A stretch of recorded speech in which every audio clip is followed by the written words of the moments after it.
Okay, ADD is attention deficit disorder. ADHD is attention deficit disorder with hyperactivity. Yes, genetics and epigenetics both contribute towards the development of ADHD, and we can talk about stressful and traumatic events as well. But let's not ignore the elephant in the room. Sugar. The main dietary sugar is sucrose, which is a molecule made of glucose and fructose bound together. There's also high fructose corn syrup, which is individual glucose and fructose molecules mixed together in about a 50-50 ratio. So far, there haven't been any studies that have definitively proven or disproven that sugar leads to ADHD.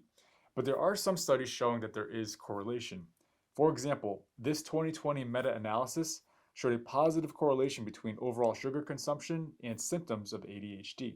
And this study showed that adhering to a Mediterranean diet was associated with a less likelihood of having ADHD, while eating high amounts of sugar and low amounts of fatty fish was associated with a higher prevalence of ADHD. And it's not likely a coincidence that increased sugar consumption over the last 50 years has directly correlated with the increased prevalence of ADHD. So, how does sugar fundamentally alter the development of the brain, starting when you're in the womb?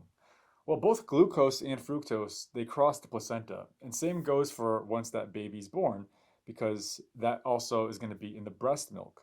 Now, whatever sugar mom consumes, baby gets, and this includes glucose and fructose. Babies' brains have different metabolic needs compared to adults, especially because it grows so rapidly. A newborn has a brain that's one-third the size of an adult, yet it increases by almost 1% per day, and by 3 months of age, it grows to about half the size of an adult brain.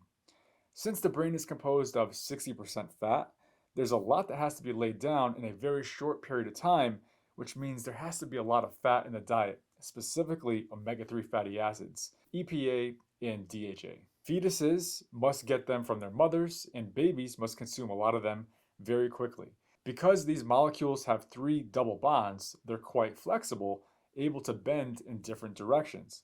This allows them to be incorporated into cell membranes, especially in the neurons of the brain, which allow those cells to be quite fluid so that the neuron is less likely to burst open. Essentially, this prevents cell aging and early cell death. Omega-3s also reduce inflammation at the nerve terminal, allowing for better neural transmission and better brain function. And they help to repair damage to neuronal membranes that are caused by toxins such as fructose. Omega-3s can also be turned into endocannabinoids, the brain's version of cannabis, which helps heighten mood and alleviate anxiety. In fact, lack of omega-3s during pregnancy in rats messes with insulin signaling and brain growth factor levels in the offspring, leading to increased anxiety. They're so important to brain development, and that's why breast milk is loaded with them, unless mom is omega-3 deficient. That's why if mom isn't eating real food, meaning unprocessed food, obstetricians will typically prescribe them. But that's not all that babies' brains need. Breast milk also contains a special sugar called lactose, which is composed of two molecules, glucose and galactose, bound together. When an adult consumes galactose, it goes straight to the liver and is converted immediately to glucose. Many adults don't drink milk, and adults have no need for galactose. So why is it important? And why is it only found in mammalian milk? Well, as Arnold Schwarzenegger once said, Milk is for babies. galactose is an essential component of certain fats in the brain called cerebrosides and ceramides. The mammary gland is the only part of the human body that can make galactose in order to properly feed the baby. In fact, a recent study showed breastfed infants scored slightly higher on the mental development index than formula-fed infants at 6 and 12 months of age. They also had better psychomotor development index scores compared to soy-based lactose-free formula-fed infants. Galactose is also important in the development of the immune system. But now we're going to shift to fructose. The brain is the biggest utilizer of energy, consuming 20% of all the glucose in your bloodstream. When you consume fructose, the intestine and liver will clear most of it, but if you overwhelm their capacities, like when you drink a soda or a large glass of juice or a Snickers bar, a portion of it makes its way to the brain. Now, fructose has negative effects on the astrocytes in your brain, which are the cells that nourish the neurons. In astrocytes, fructose causes high levels of glycation and oxidative stress, which is damaging to the cell. Fructose also interferes with two growth factors that help the brain develop and organize connections. Fructose, by inducing insulin resistance and hyperinsulinemia, meaning high insulin levels, it blocks the effects of the hormone leptin, which then impairs neuronal branching and formation of neural connections, which ends up leading to numerous cognitive deficits. And if that's not bad enough, fructose inhibits the functioning of a second protein called BDNF, also known as brain derived neurotrophic factor, which is the same protein that's induced by exercise, and that's the protein that helps to lay down new neuronal connections in the brain, especially in the hippocampus, the area of your brain that houses long-term memories. Now, if a pregnant woman consumes excess fructose, like from a soda or candy, fructose will cross the placenta into the fetus with metabolic effects in the baby. Now, fructose also affects the baby's taste buds, which develop at 8 weeks gestation. This means the fetus is effectively tasting the fructose in that amniotic fluid. So yeah, it's possible for a baby to be addicted to sugar from birth. This study looked at over 1,200 pregnant women to examine the associations between pregnancy, cognition, and childhood sugar consumption in the form of sugar-sweetened beverages like soda, as well as diet soda, juice, and fruit. Now, on average, mom consumed 50 grams of sugar per day, and this had a negative impact on childhood cognitive testing. Prenatal diet soda consumption was shown to negatively impact childhood verbal scores as well. We also know that the amount of fructose that makes its way into breast milk is directly correlated with the degree of weight gain and fat mass in 6-month-old infants. Now, more than 80% of American infants, they start out breastfeeding, but that drops to 60% by the age of 3 months. And if they're not drinking breast milk, that means they're drinking formula. And what's in that baby's formula?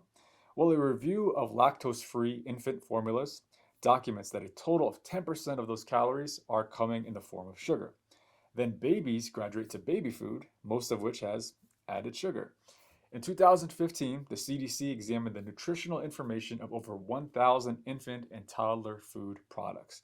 It found that 32% of the baby food contained at least one source of added sugar, and 1/3 of all the calories in those foods or drinks came from sugar.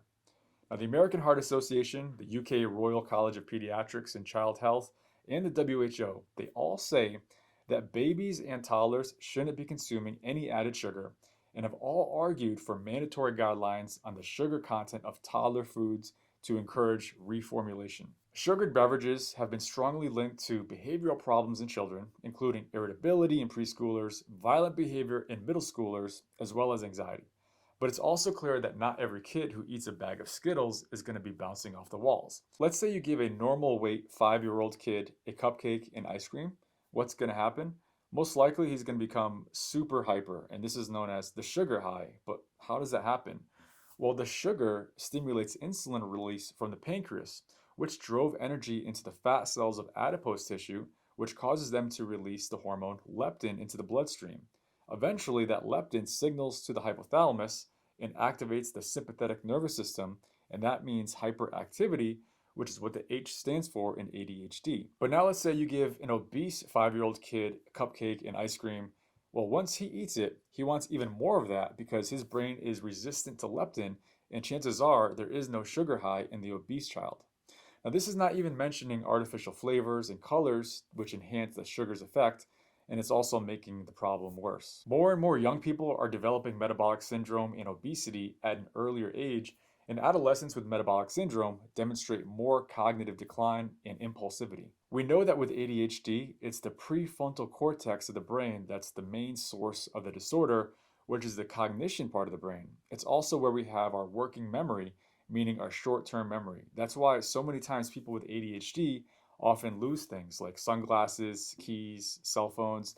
We also know that fructose has a negative impact on this part of the brain specifically. For example, cognitive deficits induced by fructose consumption are correlated with impaired insulin signaling, increased oxidative stress, and altered mitochondrial dynamics, especially in the frontal cortex. When you do a functional brain MRI of those with ADHD, they have a reduced prefrontal cortex mass, also smaller hippocampi, in addition to other structural differences. While not proven, the brain changes in the prefrontal cortex are the likely reason for the distractibility and the development of this disorder in children. Another study done in the UK looked at whether or not processed food, which contains added sugar, is linked with ADHD.